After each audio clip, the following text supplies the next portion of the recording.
Hi, I'm Vince Molinari, and welcome to the next summit, part of Climate Week New York City. Well, super thrilled today to have Alexandra Cousteau, leading global storyteller, explorer, and ocean advocate with us today. Alexandra, welcome. Thank you, Vince. It's good to be with you today. Well, I'm absolutely thrilled and wanted to jump right in and talk about things. You have this saying, exponential loss requires exponential solutions. And we all need to move from this mindset of conservation to regeneration. That's such a big thought. It's moving from saving what we have to really moving back to the abundance of what we had in the past. So could you share with us a bit on that? Absolutely, Vince. You know, my grandfather started exploring the oceans in the 1950s. And at that time, the oceans were still a vibrant and abundant and diverse place. And those films that he filmed in the 50s and 60s showed that abundance and that biodiversity. And I think that's what people all over the world fell in love with and felt awe and wonder for. But unfortunately, my lifetime, the past 40 years, have seen the most rapid rate of decline in our oceans in all of human history. We have lost 50% of blue natural capital. That means 50% of the whales and fish that once roamed the oceans are gone now. And as we look at a pathway into the future, we can continue to talk about conservation, which is actually an ethic that my father helped to articulate in the 1960s when we still had about 95% of the ocean. And I think at that time it was appropriate. You know, if you still have 95% of something, you can talk about conserving and sustaining it. When you've lost half of it, conserving and sustaining just feels insufficient. And it certainly isn't the message that I want to give my children or that I want to give the public. You know, if we stay on the pathway that we're on, we could really lose our oceans by 2050. That my children, who will be my age in 2050, could be the generation of my family to write the obituary for the ocean. And that's not something that I want to see. And I imagine nobody wants to see that. So what we talk about at Oceans 2050 and what we're looking at is really how do we put ourselves on a different pathway into a future that's abundant. And that requires thinking about solutions differently, bridging that ingenuity gap with innovation and new ideas and fresh approaches. And the good news is that science tells us that that is possible, that we can actually restore abundance to our oceans by 2050. So that's our aspiration. Well, let's talk a bit about that, Alexandra. So it is this intersection of technology and nature coming together and using all the resources that we have to improve and not only save, but as you say, regenerate. Tell us some more about that. So there's a lot of things that we can do differently. So an example of that would be global fisheries. You know, how do we take technology, AI, blockchain, and other new and emerging technologies that are so exciting and apply them to the problem of overfishing? You know, there's 3 times as many boats in the ocean fishing as the oceans can support, and a lot of them are, you know, illegal, unregulated, and unreported. So how do we implement new technologies and engage all the different stakeholders around traceable, transparent seafood supply chains that can lock out the pirates and reward legal fishermen that are doing it right? I think we also have satellite technology that was developed by Oceana and SkyTruth and Google that can actually track the world's fishing boats around the ocean and identify through AI which ones are fishing illegally and which ones are fishing legally. And that allows countries to go intercept, again, the ones that are not doing the right thing. So technology is extremely exciting. And I think when we look at how do we mitigate climate change, how do we restore abundance to our oceans, how do we protect coastal communities and create jobs and empower women, one of the most powerful opportunities that we have is actually seaweed. I mean, who would have thought that seaweed could be such a powerful tool for reformation and transformation in our oceans? But, you know, kelp farming, ocean farming, these are things that can have a powerful regenerative impact on our oceans if we're able to do them at scale. And I think we're seeing the beginning of a movement in that direction. In Asia, of course, they've been growing seaweed for thousands of years, but the innovation is actually happening around the North Atlantic region. And we want to see the scaling up of seaweed and kelp farming in the North Atlantic, but doing it in a way that contributes to a restorative and regenerative blue economy.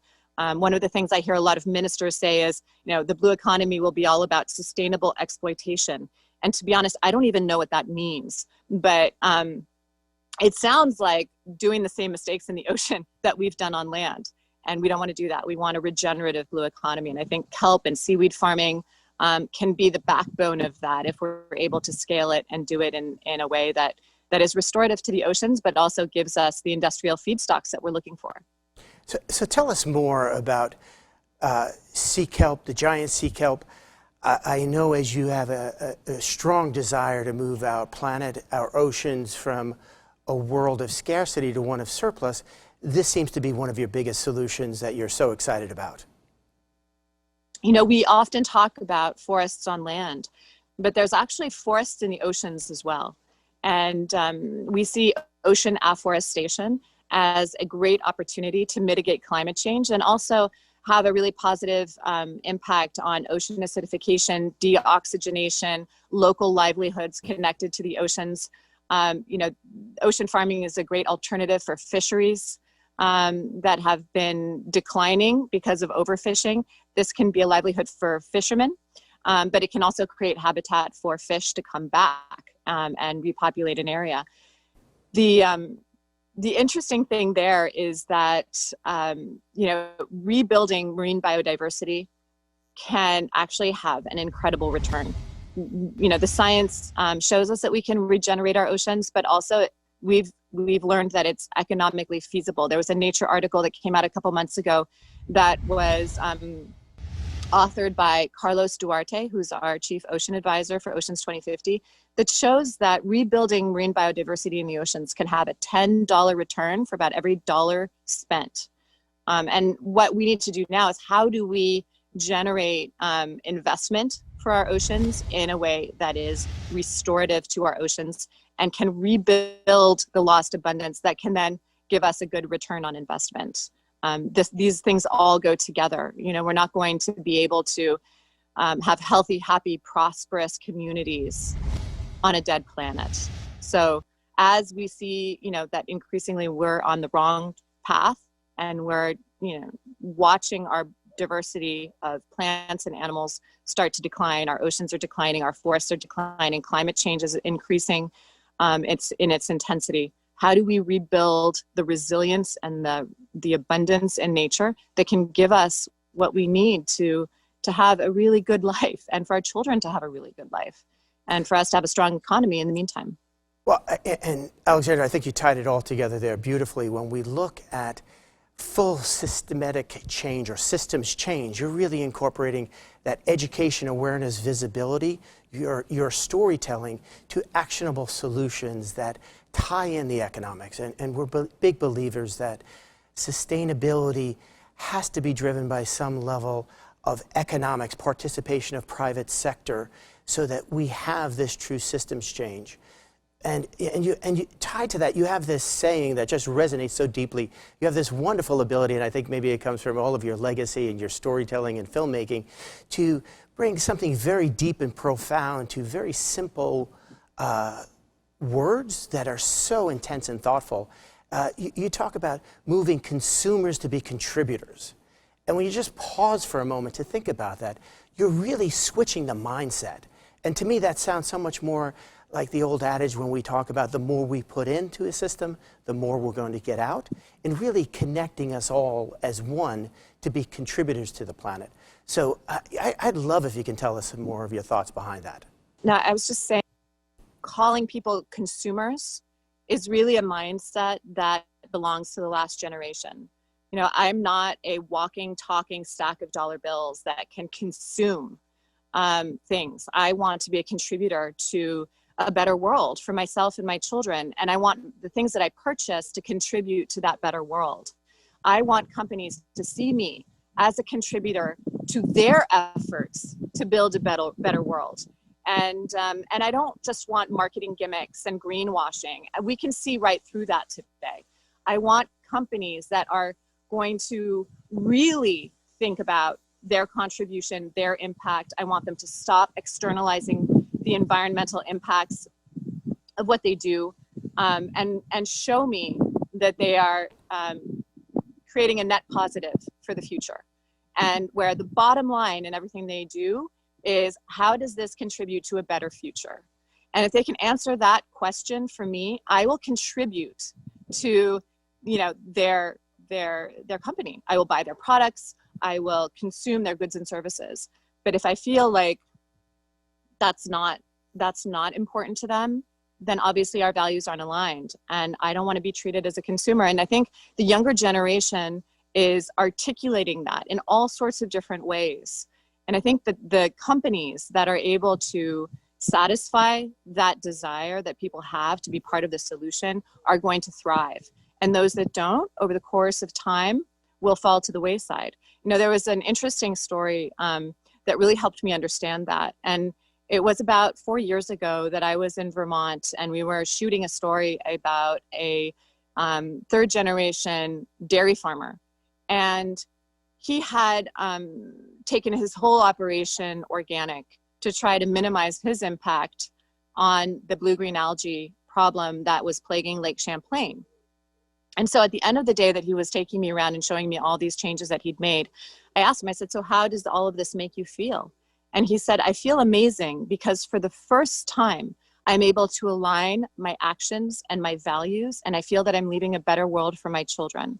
And I thought that was a really profound response. But I was 8 months pregnant with my son. I went back to Germany and I had my baby, and I didn't honestly think about it much more until I was hosting a documentary for Nat Geo on organic cotton.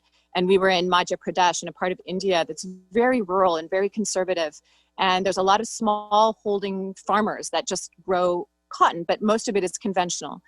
And they suffer from all sorts of problems, socially and with their health and everything. And I was interviewing a man who, against all odds, had taken his cotton operation organic. And he showed me how his family wasn't getting sick anymore, and life was coming back to his land, and he put a year's worth of revenue aside and all these things. And at the end of the day, I asked him, so how do all of these changes, all this effort that you put into this make you feel? And he said the exact same thing. He said, I feel amazing because for the first time in my life, I'm able to align my values and my actions, and I'm leaving a better world for my children. And it was then that it struck me that one of the most fundamental and inarticulated needs that we have as human beings is to be able to live in alignment with the things that we believe, the things that we feel are right and just and will build a better world for ourselves and our community. And our capitalistic structure, in spite of the fact that it generates wealth and it's grown the middle class and all of that, does not give us the opportunity to live in alignment. And we're seeing the outcome of that. And so for me, living in alignment is one of the things that we need to focus on as a society. And there's no greater role than our companies could play in making that a possibility for people. And I think that is when we will see truly successful companies, is when they're able to give people the opportunity to live in alignment. And that's when we will also see the restoration of an abundant planet for ourselves and our children that will create the climate resilience and the environmental resilience, the social resilience, the environmental justice that we all seek. Well, I think you go to the core of stakeholders becoming consumers, consumers becoming stakeholders in organizations in which they believe in and they trust, who are being good stewards of our planet, of their workforce, of integrating more women into not only their C-suite, but the board of directors. It's changing the paradigm. And I think you are 100% right. The organizations that adhere to these principles are going to be rewarded with loyal consumers, or now contributors, that reward the valuations of those companies, that reward cheaper access to capital to help them continue to grow. And the inverse, we're going to get to a point where the companies that aren't are going to be penalized and are going to be exposed for just being profiteering. So with that, Alexandra, thank you so much for joining today. It really is such a great contribution to the Nest and to Climate Week New York City. Congratulations on all the great work, the multi-generation, and glad that you're bringing the fourth generation of Cousteaus into the fold that will carry on the family legacy. Thank you, Vince. Thank you so much. It's our pleasure.